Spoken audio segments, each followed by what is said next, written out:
verdict, closure, aftermath. So as you know, it's not about what you know. I mean, all these things are circumstantial. They're deep in your heart. You probably know he has something to do with it, but in the court of law, it's not what you know; it's what you can prove. Yeah, absolutely. So, right. But I think we had enough at that point to have enough probable cause to say this guy had something to do with her murder, and he's going to be charged with it. As a matter of fact, we had enough probable cause to say he's the one that did it. We don't have a confession, okay, but I think we had enough at this point to say if we went to trial on this, we felt pretty comfortable that any jury or anybody that heard all the circumstances and all the complete statements and saw his demeanor during these interviews and, you know, a lot of those things would know, okay. Now would this be first degree, second degree? Like, if he didn't admit to it and it's just all circumstantial? It's second degree at this point. And can you tell, like, me what the difference is? So second degree is it happens. You're not premeditating. There isn't no aggravators like how, you know, you dispose of the body or whatever. You know, like if it's pre-planned, if it's, you know, something you're intending on doing, that goes to like the level of first degree. Okay. The way you dispose of the body. Like this could have been a first degree case, but because we didn't know, we initially charged him with second degree murder. Okay. And then when you originally charged him, was he, I guess, fighting back on it? How did he react once you said put your arms, hands behind your back, Miranda rights, all that stuff? Yeah, he didn't react, man. He's just like, okay. Interesting. I want my attorney. Like, listen, this guy was very cold and calculated in the way he presented and everything, right? Okay. And we were super excited that we could bring some closure to the family. And we were happy that we had someone in custody that was capable of such a heinous crime. Mm-hmm. I think that's the problem, man, is sometimes we outthink ourselves. Like, we start thinking, well, that doesn't mean he said he did it. Come on. Like, did he not do it? He was there. Right, the night she disappeared. Right. We know that he did it. It's obviously the burden to prove that is on us, on law enforcement, and we felt like we definitely had enough. Like I said, I think anybody with half a brain would look at this case and look at the circumstances, look at everything and be like, yeah, he did it. Interesting. Right?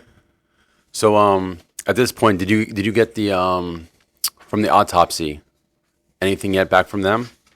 So the autopsy took place the next day. Okay. What we got there is we got a lot of some of the information that we kind of figured. She had some fractures to her skull or eye socket. Yeah, I can't recall right off the bat whether she had her hyoid bone was broken or not. Okay. Do you know what that is? Anybody anybody listening? Like, yeah, if you're choked, there's a small little bone in your neck that will break if someone's strangled. Is that what happened to Epstein? I don't know, man. Epstein did that to himself, is what I heard. So well, maybe we need to look into that case. That's a whole nother podcast / movie. Yeah. How about, was she sexually assaulted? Were they able to get the body was so decomposed that you couldn't tell at this point. But being in from my training and experience and the things that I've done in my career, usually when someone's clothes are removed, right, something along those lines happen. So now that now you have your main subject or suspect arrested. Now, what's the next step? Are you going to take him to court or trial? Like, how does that work? Yeah, so we're starting to prepare for trial, man. We're preparing for court. He gets assigned as public defender. Okay. We try to figure out the best way to proceed with this. We make contact with the family. We did stay in contact with Cynthia's son. He was very gracious about us helping with this. It was a rough time, but subsequently to this, I think Keoki kind of saw the writing on the wall. Okay. And he decided that he would take a state attorney's obviously always got to do what's best for the case, right? We had a good circumstantial case, but we wanted to know. We wanted some real closure. He wasn't talking anymore. No, he wasn't talking. He would talk. He would talk on the phone in his jail calls, and he would talk to his mom, and just very casual though for someone that's done such a heinous crime. Very casual. Oh, he's doing okay. Well, at this point, suspected crime, correct, right? Yeah. Correct. Yeah. So he knows that he's not completely in there. Actually, I'm going to correct myself. We we charged him with dangerous murder without premeditation. So Okay. that's what we charged him with initially. And then when he was speaking to his mom or any of the jailhouse calls, anything suspicious on those? No, No? nothing. He really didn't talk about this case over the jailhouse calls. But to our surprise, at some point, we did get word from his attorney that he wanted to talk. He wanted to talk to us. Okay. He wanted to let us know what happened, and that was at this point, we're out of that game, right? That's between the state attorney's office and his public defender to figure out. Right. So what made him want to talk? Was there anything that was promised to him, or? Normally, man, from what I found in recent years is that a lot of these guys do want to tell you what happened, man. Killing somebody weighs heavy on your heart, your psyche. I'm sure, there's one thing the human body does not like to do physiologically, and that's lie. Right. That, of course. It stresses you out. It puts you in a bad predicament. So I think it was part of him just kind of coming clean and coming forward. But eventually the state attorney and his public defender worked out a plea agreement. And in exchange for that plea agreement, he would come in and give us a full confession. And what was a plea agreement? He pled to life in prison without the possibility of parole. And now if you would have taken him to trial with second degree, there's no death on that, correct? So that's exactly why he did it. Like this was going to turn into a death penalty case. Oh, it would have. Oh, absolutely. Second degree? Absolutely. We were as we got the details as to how it happened, there was several aggravators. We know, for example, that this happened in this person's house. We can paint the picture of this was a premeditated, well thought out, planned out. He lied to us. The way she was murdered, the way she was disposed of, we could absolutely have gone for a death penalty case on this. Wow. So, and all those things encompass that. Yes, you know what I mean? Yeah. Now, whose decision is it to accept the plea deal to life in prison? Because, if that was my loved one, I want that guy dead. Yeah, no, so we work well with the family, man. You Okay. know, we all, I think that you have to understand one thing when tragic situations happen like this, what I have noticed is that more importantly than anything else, the family wants to know why. Okay. And they want to have that closure, right? They want to understand why this happened. Yeah, we could have won that death penalty case and never figured out what really happened. Because up to this point, we don't know what happened. And that's probably more pain is just wondering. Yeah, man. Yeah. Most people don't want to just wonder what happened to their family. They want to know. As painful as it may be, they want to know. So, full confession he gives. Hey, man, he comes in and gives the most detailed, most cold-hearted, just nothing there when you look into his eyes, confession that I've ever seen, man. Wow. You watch these guys. You're talking about, I know these series like the Dahmer series become like such a cool thing because people kind of are intrigued by how these serial killers think and work and operate, right? But there is nothing, let me tell you something, there is nothing than actually seeing it in real life and watching somebody detail out how they took somebody else's life and seemingly get pleasure out of it. Wow. Reliving the actual murder and them almost smirking into the camera. Like you can't imagine that, man. Someone he's known for 8 years, considered a mother figure. Considered a mother figure, but like there was some really deep, dark, underlying issues with Keoki, man. Now, we could get into this later, but someone who murders somebody, puts someone in a septic tank. Did he have any other? I know we discussed his criminal history, how he broke into a house, masturbated. Was that his only offense? Because that's a pretty kind of far-fetched or a far strive from going from just masturbating to murdering somebody. Let me just say this, man. I know that you guys are probably wondering about that confession, and it's almost so sinister the way he confesses to this that you would think this guy's done this before. Wow.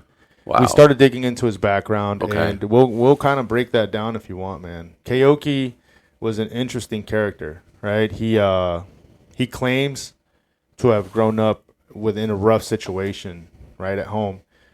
First and foremost, this is based on his confession. He's adopted. He doesn't know who his natural mother or father are. Okay. He has no idea. Okay. Growing up, he grew up with other adopted siblings. He knew at a very young age that according to him, that he was different. He tried to say that his parents were sometimes abusive, but that didn't come across the way you would think. He was saying, "Oh, when I did something wrong, my dad would scold me."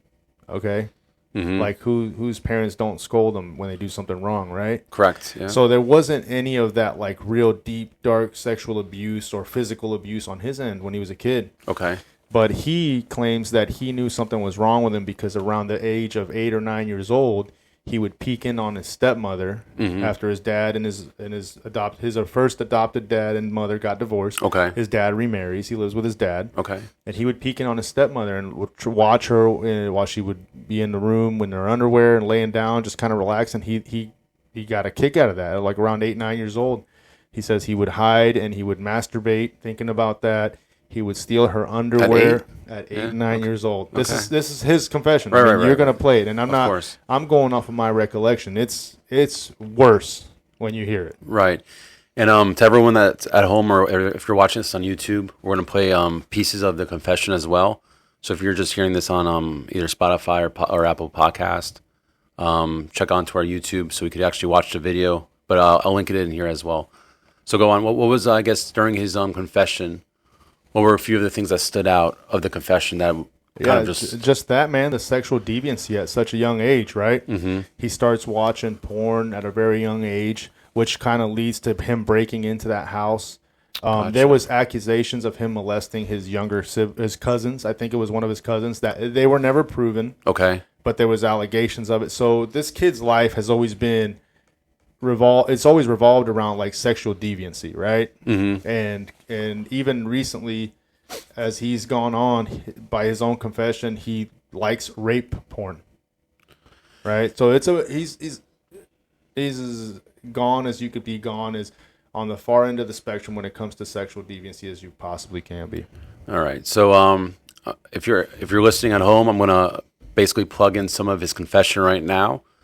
So some of the things that you spoke about, Ruben, this is coming from him directly. So here it is. Got into watching porn at 7. How years old? old. 7 years old. What turned you on to porn at 7? It's on the TV. What, like with the old cable boxes that went from 1 to 100. 99 and 100 was always like Spice Channel or the Playboy or whatnot on there. Those are the channels you had to pay for, Adam? No, those were just on there at a certain time.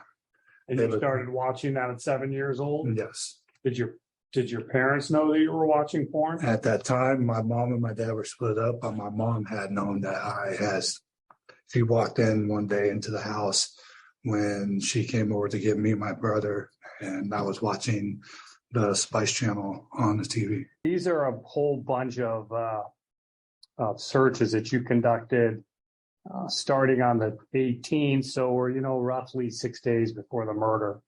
Rape sex stories, forced sex stories, very extreme hardcore young girl gang rape, extreme hardcore gang rape, watch rape, anime video, all virgin brutal rape, things of that nature. These are searches you conducted? Yes. Is this something that you're obviously fixated on, rape and violent sex? I mean, yes, violent and everything is what I'm fixed on and everything. And then it's like sex stories was like mainly my thing too. So, okay. Anything like that? The only thing I heard about it was I was born with fetal alcohol and cocaine.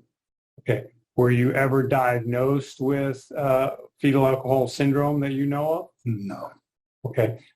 So it's your understanding that your mother was a drug user and drank? Yes.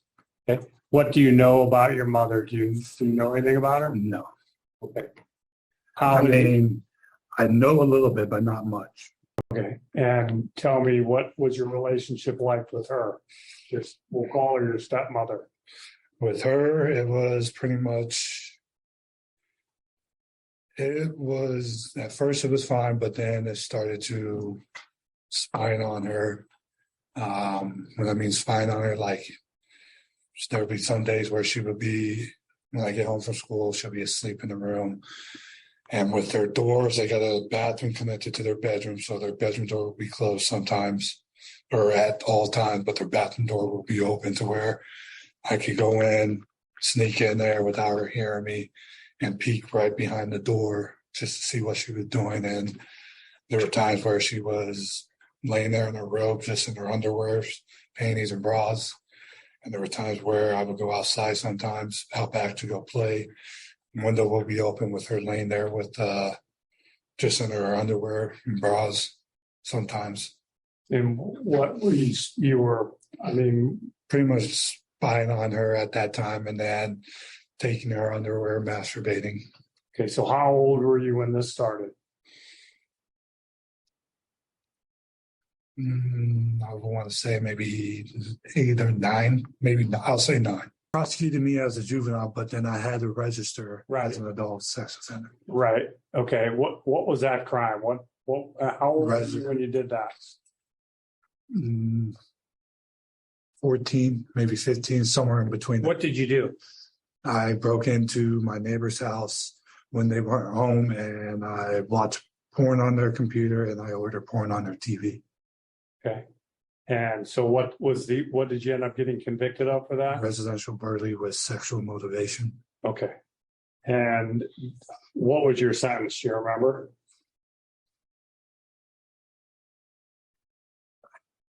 I think it was, I would want to say 12 months, maybe. Good. Wow, that's crazy that that a human mind actually works that way. I also did some research, and it was that I saw that he was a registered sex offender in Washington State. Can you tell me more about that? Yeah, so that comes from the charge where he did that burglary to commit a sexual act, which was he masturbated while watching porn. And when you watch the confession, he details that. He's like, I knew they had satellite. I knew they had porn channels that make me want to go in there, and I was watching porn, and I was jerking off for his words. But how does it make you a sex offender? The laws at that time were probably a little different than here. So I don't know Washington state laws. Mm-hmm. So he had to register there as a sex offender. Okay. Now the caveat to that is that when he came down to Florida, he was still considered a sex offender, but the law changed. So at that point, I mean, obviously what he did was wrong, but he didn't hurt anybody. No, it wasn't like there was a victim, but it's still, something of concern. You don't want a teenage kid breaking in and... Well, it's not rational human being. No, that's not, he liked to steal underwear and all that stuff, so... So, I mean, like, I watched the whole, what was the murder on Netflix, the one that... Dahmer, yeah. He was a serial killer. He was a serial killer. And him and this guy, they kind of almost have the same mindset. Oh, 100%. So... Had we not caught Keoki, he may have done it again. He would have done it again. And one of the things I forgot to mention is once it all kind of concluded that we charged him with murder, we wrote a search warrant for his room at the halfway house. Okay. And we found a pair of women's underwear in one of the shoes. Now, there was a pair of her underwear that was found in your room inside of the toe of one of your boots. With those, I've taken those a while ago, and I mean, when it comes to me, it's like I've always had a panty fetish. I'll take them, and even with my ex-girlfriends, I'll take their panties too. So when would you estimate that you had taken those in relation to when she died? Those probably been in there a good 4 months or so, maybe 5. After DNA came back, it was Cynthia's. Wow. Yeah. Now, did you press him hard on, has he done this before? He claims to have never done it before. Even in his interview, he's like, this is the first time I've done it. I've never done anything like this before. I mean, and it could very well be, honestly. Yeah. It takes a lot of guts and a lot of nerve for someone to build up the intense feelings that he had to where he was getting pleasure out of murdering and torturing somebody. You know what I mean? And do you think that was his motive? is just get the pleasure? 100%. Okay. So like if you in his interview and like I said, this is viewer discretion advised. 100% the most intense interview I've ever seen in my life as far as a homicide, and I've been a part of several homicides. Wow. This guy, it runs the gambit. He was there. He hid in her house, watched her sleep. Wait, go back. Oh, Yeah. So he says this in the interview. Yeah. So in Okay. his interview, he's like, "Look, man, I went there. Okay. I took once he came in and he was about to give that full confession. It was no hold barge. It was like, he's staring dead set at the camera, almost smirking, like I said before. Mm-hmm. He's like, "Yeah, I took the lift to her house. I knew she was at Jammin' at Jensen because she posted something. Mm-hmm. I waited in her house. I waited for her to come home. I broke in, waited in the dark, watched her." I watched her do some things around the house. I watched her fall asleep. I watched her So sleeping, he's just being quiet this whole time, like creeping around the Yeah. house, man. The way the house is set up, there's like an island Okay. just on the other side of where the living room is. And sure enough, he's like, I was just hunkered down behind the island watching her. She never saw me. He's, he waited for her in the house, which obviously now there's premeditation on this situation, right? But unfortunately, you guys already plea bargained with him. Yeah, we did. I mean, but he Yeah. still got charged with premeditated murder. So I'm going to play the clip right now of him admitting, Yeah.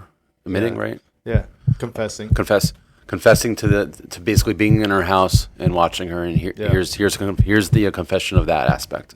Ready, Kyoki? Yeah. All right. So February 24th, 2022, did you wind up going over to Cynthia Cole's house? Yes. And were you going over to her house with the intent to rob and kill her? Yes. All right. So how did you wind up getting there? I took a lift over there. And a Lyft is like a ride sharing service, right? Yes. Where did they pick you up from? They picked me up from my house and dropped me off on the side of her house So why not in front of her house? because it's a main street and you can't really get dropped off there and her driveway's a little small. And were you expecting her to be home?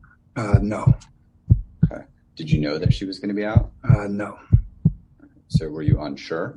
Yes. So how did you know that she was not home? I didn't know at all.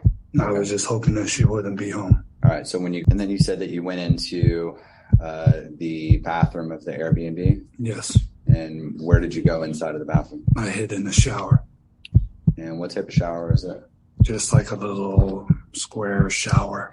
Typical shower with curtains on it. Does it have a door? No. Or just curtains? It's just regular shower curtains. Did you leave the curtains open or did you close them? I closed them. There was just like a little gap just to peek out. And did she come inside of the house? Yes, she did. Came out of the shower and I seen her sleeping on the couch. And how do you know she was sleeping? Her eyes were shut. And where was this couch inside of the house? It was in the living room. She was sleeping on the living room couch. And was the television still on? Yes. So you see her sleeping on the couch. Where are you when you're able to see? I'm in the Airbnb right by the barn door. So are you essentially just outside of the bathroom? Yes.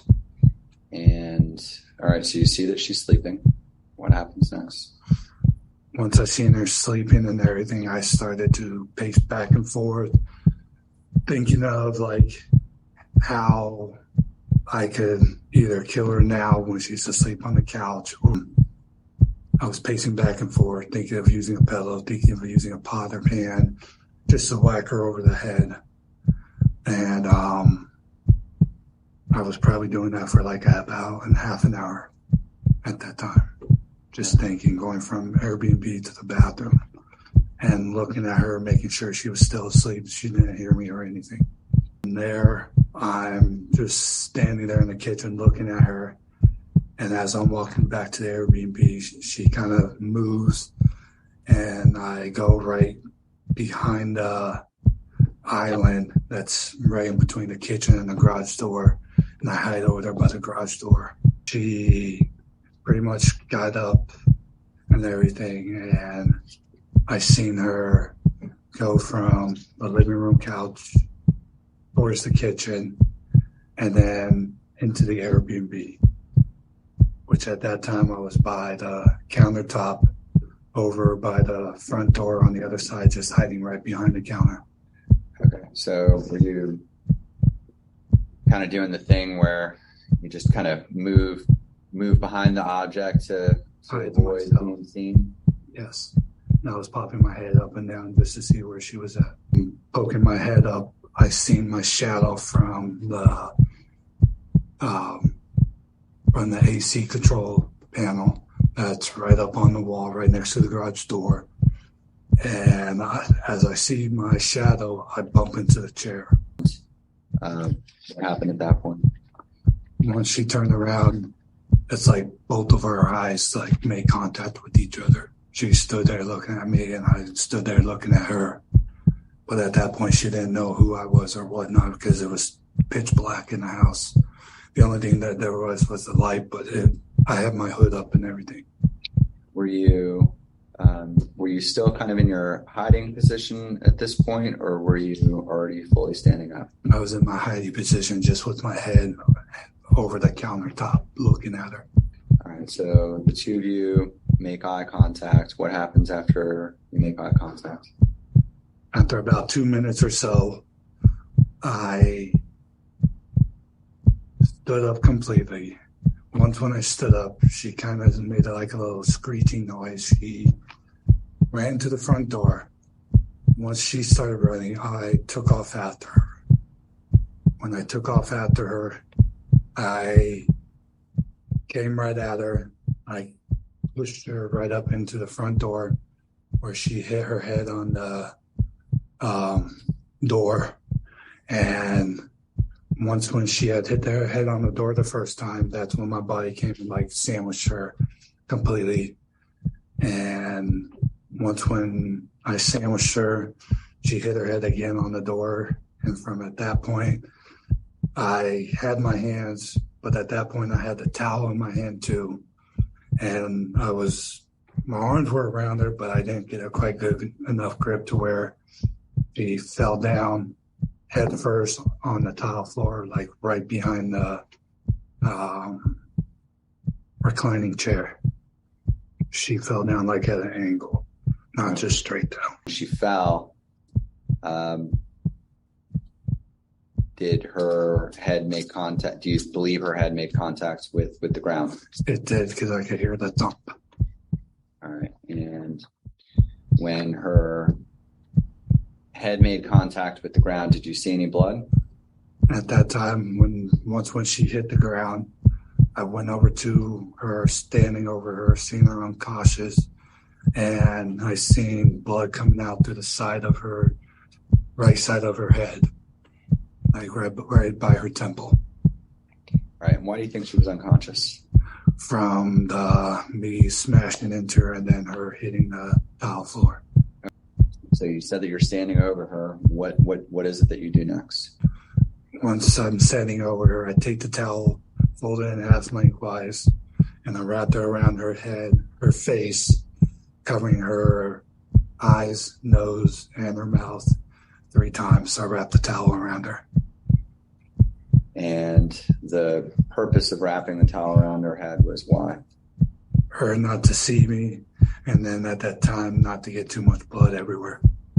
So after you wrapped her head, is she conscious or unconscious? She is unconscious still. And so now that you've got her head wrapped, what is it that you do next? Once her head's wrapped and everything, I start to play with her tits and everything, started to finger her and anally, both vaginal and anal. And then after that, I did oral sex on her by pulling her pants halfway down. I grab her by the throat. All right, so you talked about covering her mouth. Is your hand going directly over her mouth? No, Towel's still there. Towel's still over her mouth. So I put my hand on the towel right over her mouth. All right, and what was the purpose of putting your hand over her mouth? Just for the screams or whatnot. And you said that you put your hand or your hands on her neck? I put my hand over her throat. All right. right. And what did you do when you put your hand over her throat? I started to strangle her for 5 to 10 minutes. I could tell that it wasn't, with my hand over her mouth and her throat, really wasn't calming, like making her calm. So I decided to hit her 3 times. I hit her in the nose. I hit her right in the eyes. And then I hit her like right in the forehead 3 times. And when you're talking with about the towel over her face. And by taking off her shirt, I took it off with her hands over her head with the towel on. Once after I did that, I took off her pants and everything. And at that time, she still wasn't moving too much at all, to where at that point I had vaginal and anal sex with her. aside from your socks. Yes. And you said that you had sex with her both vaginally and anally. Yes. To be clear, this was with your penis. Yes. Penetration. How long did this happen for? 20 to 30 minutes. And did you ejaculate at that point? No. And why did you stop? I needed a break. So, and on top of that, she started to move around and started to mumble just a little bit. Wow. I mean, it's scary. It's intense, man. Scary. You never know, right? Somebody that you thought was so close to you was supposed to be there to help you to do something like this. I couldn't even imagine of her waking up and seeing him there and the surprise. So he confesses that when he thinks that she saw him, he lost it. He's like, I had to do something, and that's when I attacked her. Wow. Yeah. Wow. And now I remember you saying stuff. Did he ever do anything sexual to his mother at all? No, but he would watch his mom as well. Okay. He would do the same thing where he would peek on them and watch them lay in bed, either, in their underwear or whatever. And then he would go back and steal the underwear and masturbate and do all that stuff, which that did carry on into this case, man. If you, like I said, he did that in Cynthia's situation as well. Wow. It's almost like you said, like Dahmer, right? Someone that keeps little mementos. Dahmer used to keep body parts. This guy's keeping underwear. Right. So, wow. Anything else from the interview or from the confession that stood out? There's a lot that stood out, man. I think. Anything else? Like, tell me in your opinion what really, I guess, not got underneath your skin, but is very memorable, and then we'll play it for the audience of the confession itself. Yeah. So one of the things that you have to look out for here, man, is that this confession is so detailed and so gruesome and so matter of fact. Like, it's just another day at the office. Right. For somebody to confess that this is a person that they had feelings like a mother, mm-hmm. and that he beat repeatedly, raped repeatedly, even after post-mortem, which means she was already deceased. Yeah. And after that, I had anal and vaginal penetration with her. And this is while she was drowning? Yes. While she was still alive? Yes. And how long did this go on for? 5 to 10 minutes, at least. I mean, more, at least 10 minutes long. And how long was her head and face underneath the water? Her head and face was probably under there more than 10 minutes. About 10 to 15 at that time. All right, so described as more intercourse. And you said that went on for, I think you said roughly 20 minutes or so. Why did you wind up stopping?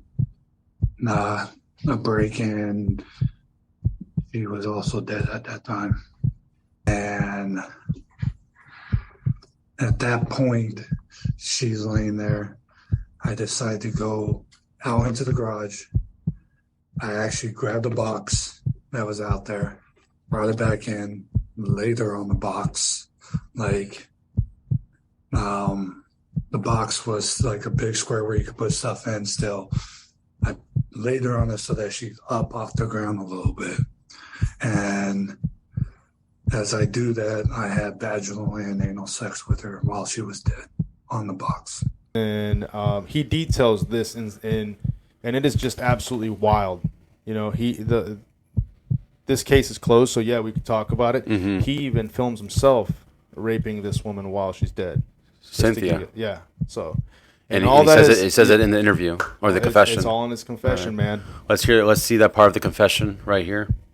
I left him on the back porch, and I go back in for the third time into the bathroom where she's laying at. And this time I take pictures of her with my cell phone as she was dead, and I videotaped me having sex with her, vaginally and anally. I grabbed a dirty pair of her panties from her spare bedroom, went back into the Airbnb, and I sat down on the couch in the Airbnb, and I ejaculated into the panties there. And then once when I was done ejaculating into them, I took them back into the spare bedroom and I put them in there. And you put them where? Back into the spare bedroom. Okay, and where did you put them in the spare bedroom? And the dirty laundry. Wow. So did he? That was absolutely disgusting, and disturbing to listen to. Now with the video of him doing this, did you guys actually get to see that under? No, we never recovered that, man. In his, Right. That's good. I mean, I'm glad that's gone. Yeah, that's gone. Yeah.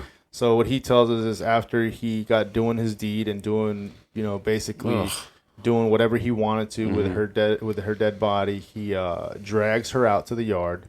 Okay. Was thinking about burying her. Remember I told you earlier I saw the shovel with fresh dirt. Right. He's like, this is going to take too long, so he stopped. Mm-hmm. He said he saw the septic tank and he knew that he could open it because he had worked on it in the past. A handyman, so he's comfortable. He said he opened it up, dragged her over there because she was heavy now, and then dumped her into the septic tank. Initially, he said, "Look, her body didn't go down all the way, so I put my phone on the ledge, and put the flashlight on, and I started throwing bricks on top of her body to get her to sink." Oh. Yeah. Lunatic. And psychopath. At that point is when he lost his phone. In the septic tank? Yeah. You guys recovered it? No. Wow. You know what? We might have recovered it, but we couldn't get any data. We did recover it. You're right. Wow. We couldn't get any that's data. how he lost. That's how he lost his phone. That is, he didn't lie about that, but he just didn't tell us how he lost his phone. Wow. He also talks about the Cash App transaction. Mm-hmm. He cashed app himself from Cynthia's phone so that while he was at the house doing what he was doing, committing murder, he could play a game that's kind of like Clash of the Clans. He spent over $1,000 of Cynthia's money once we got all the records back on video games that he was playing while he was at the house. While he was waiting for her? Or No, after he killed her. Wow. While he was cleaning up, taking breaks. You'll see it. He says, I had to take breaks. Wow. And once again, we're going to put that part of the confession in as well so you guys can hear it. And then if you're at home or if you're watching it on YouTube, you can actually watch it coming out of his mouth himself. But I grab my phone and I grab her phone and I go out on the back porch. I made quite a few transfers from Venmo and from her other account that she uses for money transfers as like Venmo. From Venmo, I transferred probably about over $2,000. And then from her other account, I transferred about $567. Once I sent myself the money, I was out back playing the video game that I always play, spend money on all the time. It's a war game and everything that's that you play with all sorts of people around the world. And it's like you have an army that you build up and everything and that you attack people with and all that stuff. And I spent about $1,000 just to upgrade my army and my level. And that's through in-app purchases? Yes. What's the name of the game? I don't remember. I don't recall. So you spend money on the game. How much do you think you spent? Over $1,000. And this was leveling up your character and your base? Yes. And how long do you think you played the video game for? Half an hour to 45 minutes. All right. And what is it that you do next when you stop playing the game? And then you put her into the septic tank? Yes. All right. So what did you look down inside after you put her in? Yes. Once I looked in there, seeing her body was afloat, I went over to the AC unit and I grabbed some cinder blocks from the AC unit and I dropped them on top of her just to try to see if it would weigh down. It did for like a bit, but then her body came back up. After dropping like maybe 2 big cinder blocks in there and then some like bricks or whatnot, like paver bricks in there, I stopped at that point.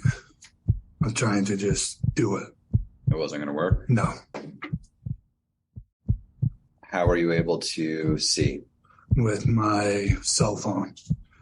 And at that time, though, too, once I had stopped everything, bring the last brick over to, I had my cell phone on the ledge of the thing with the light facing down. So you were using the flashlight? Yes.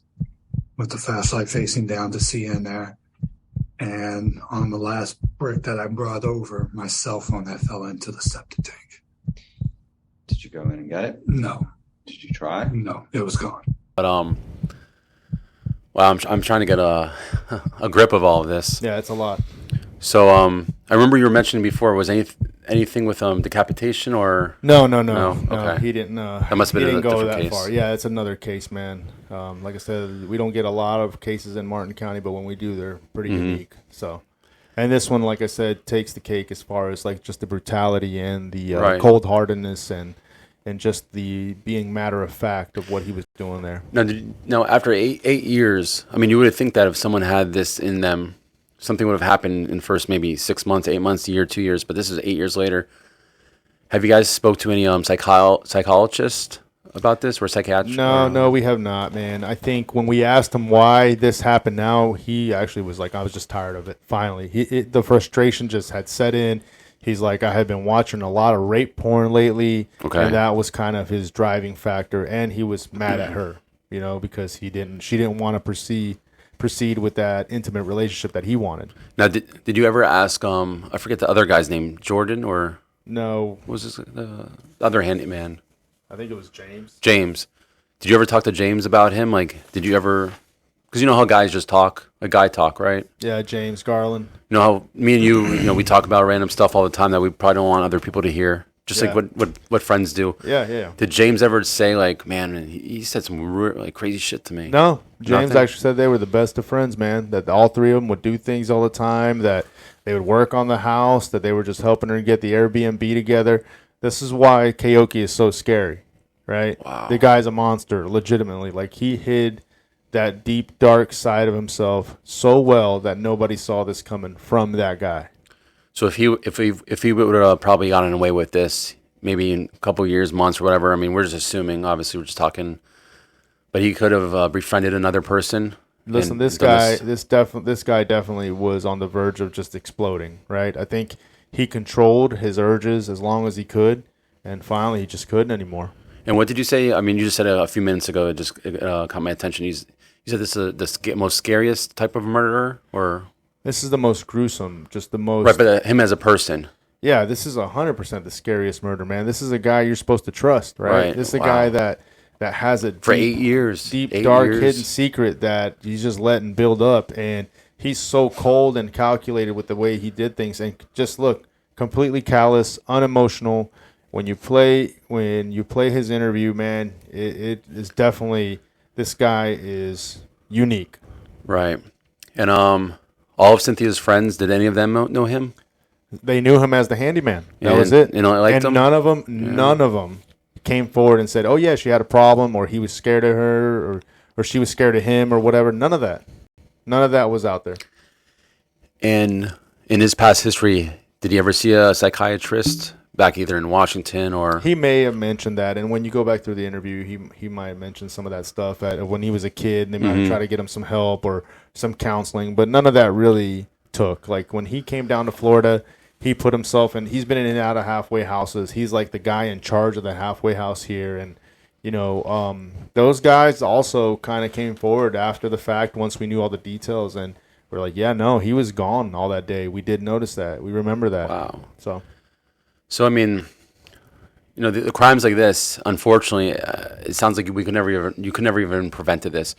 I know you worked a lot of murders and a lot of other crimes where you have like these very liberal judges or prosecutors that if you commit a robbery or whatever, it's a slap on the wrist. Yeah. And they're out. I mean, we're probably going to talk about this a little bit later or after this podcast, but there was an Orlando shooting just recently, and the guy had a rap sheet down the huge rap sheet. Yeah, man.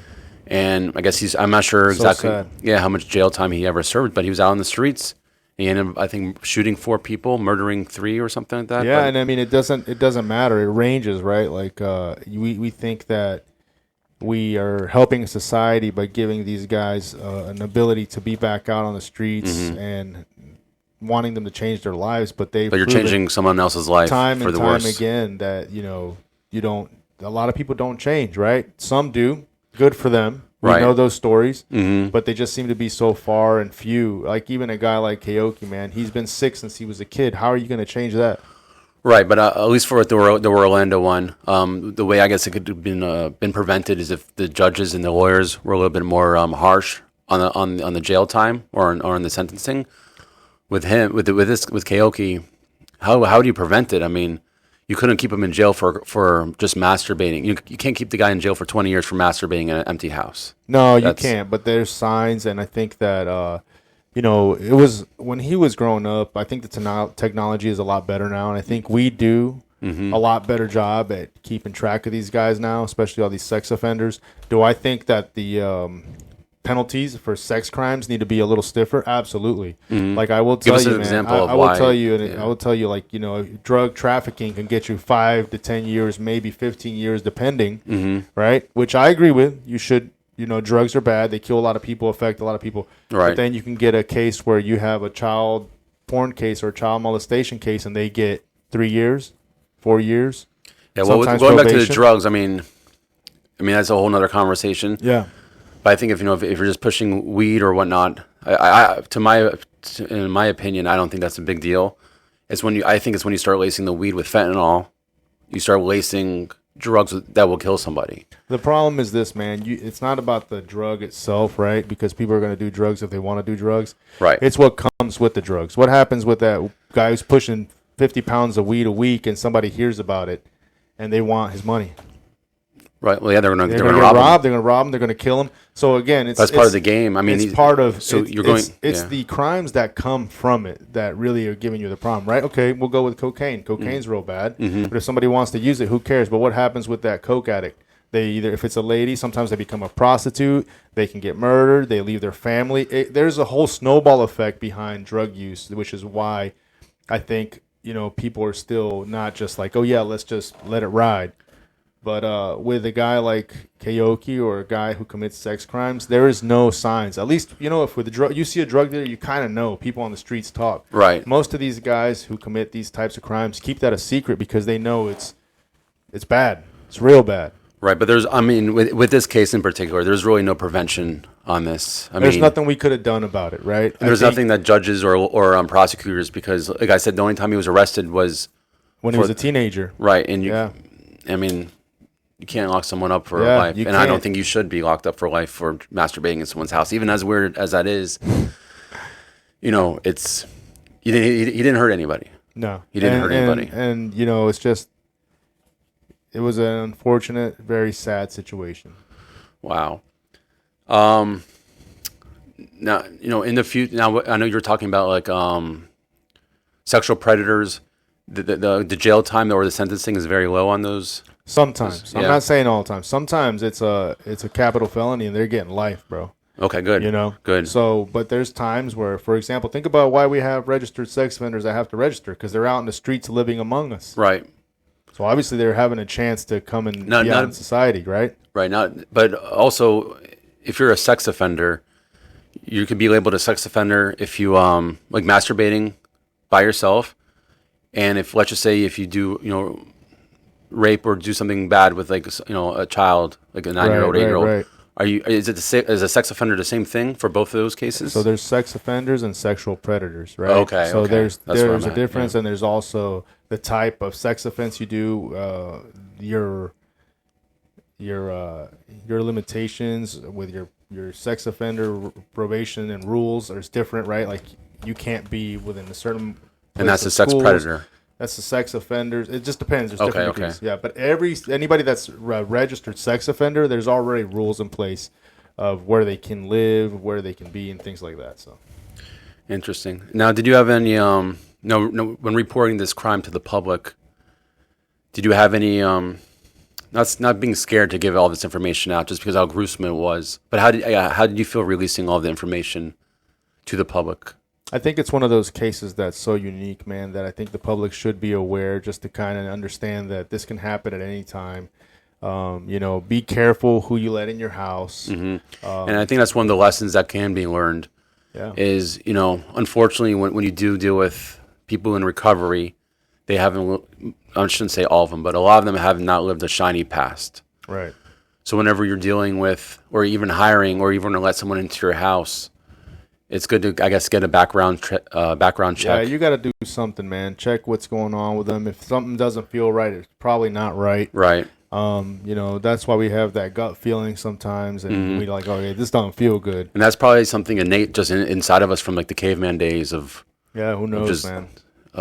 Just going out like that. Yeah, but no, this case was unique, and I believe that the guys and gals at the Martin County Sheriff's Office that put this case together so quickly, because we got involved on the 1st, and by the 4th, we had him in custody and charged. There's a phenomenal job on their part to put away a really, really, really bad guy. Now, how is he doing in prison right now? I don't know if he's been sentenced yet or okay. been taken to prison. He's been sentenced to life. Okay. But I don't know if he's been transported to prison just yet. So is he in the jail? He could be in the jail. Right over here? Yeah, if he's in jail, he's at the Martin County Jail. Which is right down the street from where we're at? Yeah. Wow. Okay. Are you going to go visit him? We can't do that, can we? I'm sure he's not going to let you on his visitation list. I can't put him on my podcast. No, probably not. I don't want him on my podcast. No. I'm trying to think what else. Now, when he goes to prison, is he going to just general population? That's according to prison rules, right? Like, I don't know how that's worked out. I don't work on that side. Okay. So I couldn't tell you. I would assume he's going to general population, or he could be in protective custody because of the type of case. I don't know. That just depends on the prison rules where he ends up. Now, did he ever apologize and say, "I wish I could take all this back"? Actually, no. No. Wow. No remorse whatsoever. Huh. Just matter of fact. 8 years of knowing somebody and just taking their life away because they didn't want to be in a sexual relationship with you, and you have a problem with porn. Wow. Yeah. Well, I mean, pretty senseless crime. There was literally no sense to this. And he wasn't on drugs? Not on drugs. No alcohol, no weed, alcohol. Didn't drink. I believe he said he smoked weed, but very rarely. He's not a drinker. So when he almost kind of like Domner, I know he had a few beers. I mean, I watched a Netflix episode. He would drink, yeah. He would drink a little bit, but it still was there. Like, that would help. That's how he would get his courage, right? Right. This guy got his courage by just letting those years of that pent-up frustration be his excuse as to why he was so upset with her to do this. You know what I mean? But, man, he was in that house for so long that he had time to take breaks, smoke cigarettes, use her phone to spend her money on video games. It's senseless. There is no remorse there. If there's something that shows no remorse, it's that. What surprises me most is someone who would murder someone after 8 years, in between cleaning up the crime scene, playing video games from the money of the person you just killed. Yeah. And live, as far as we know, lived a decent life from 8 years old is when... Yeah, and it was an okay life. He had his own issues. Right. Which I think probably his parents didn't address, right? Like, they had to have known there was some red flags when they caught him, when there was the allegations of him molesting his cousins, or when they caught him masturbating. Those were just allegations, right? Well, yeah, or when they caught him masturbating in the house. Like, maybe they didn't address those issues there, or maybe there's nothing you could do about it. I don't know. Man, I don't know about you, but like, I don't believe that he's never done this before, but I don't know how. We'll never know. Yeah. Wow. No, listen, man. Honestly, we did go backtrack and look for missing persons, see if there was any older ladies that were missing or anything like that. And we didn't have anything here. We reached out to Washington as well, and there was nothing there. I do believe that this was probably his first time, but do I believe he would have done it again? 100%. 100%. Because he got so much pleasure out of this one, and you'll see it would drive. It would just drive him. In his interview, man. He smirks. He stares right into the camera and tells you he is proud of what he did. Wow. I mean, I'm kind of speechless right now. It's like a guy telling you how he made his first $1 million. I promise you that. Wow. Well, you know, we're gonna have the whole confession after this podcast, but we'll have clips through this as well. So if you are watching on YouTube and you want to actually visually see it, and we're gonna show pictures of the car, pictures of Cynthia while she was alive. So everything's going to be on YouTube. But if you're just listening to this on Spotify, then it'll just be the audio. Trying to think of any other questions I had about this guy. I mean, for someone to just to do this sober, completely sober, man, and to play video games. So he's not there. I mean, he's not there psychologically, obviously. I mean, no rational person. Yeah, there's no rational human being with a heart would absolutely do anything like this, right? Like I told you, this guy is a monster, man. Straight up. Has he ever had any girlfriends in the past? That he says that he's had a girlfriend in the past, but there was no. Listen, when we say there was nothing really that would tell us there was no violent history with this guy.